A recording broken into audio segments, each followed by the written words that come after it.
Hi friends, நான் உங்கள் பூர்ணிமா கதிரவன், சமையல் டெய்லர், சேலம், தமிழ்நாடுலேருந்து.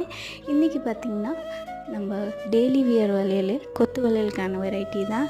இது ஒரு டைப் ஆஃப் கொத்து வளையல். இது ஒரு வித்தியாசமான டிசைன்ஸ். இது மோஸ்ட்லி டெய்லி யூஸ்க்கு நிறைய லேடிஸ் லைக் பண்ணுறாங்க. இந்த வளையல் தான் நேற்று ஒரு வெரைட்டி போட்டிருந்தேன் கொத்து வளையலுக்கு.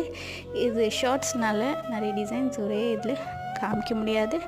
ஆனால் நம்ம அடுத்த வீடியோ பார்த்திங்கன்னா கொத்து வளையலுக்கும் நம்ம ரெயின் ட்ராப்ஸ் மாதிரி, வெல்வெட் மாதிரி, இந்த ஸ்டோன் பேங்கிள் மாதிரி ஒரு ஆஃபர் போட்டிருக்குறோம். அந்த ஆஃபர் என்ன அது பார்க்குறதுக்கு நீங்கள் கண்டிப்பாக நம்மளோட நெக்ஸ்ட் வீடியோவை பாருங்கள். நான் ஷார்ட்ஸில் பாசிபிளே இல்லை எல்லாருமே டிஸ்கிரைப் பண்ணுறதுக்கு. அதனால இது ஒரு இன்ஃபர்மேஷன் கொடுக்கறதுக்கான வீடியோ தான். நீங்கள் கண்டிப்பாக அந்த வீடியோ பாருங்கள். அதுக்கு ஒரு காம்போ ஆஃபரோடு இருக்கும். தேங்க்யூ, வணக்கம்.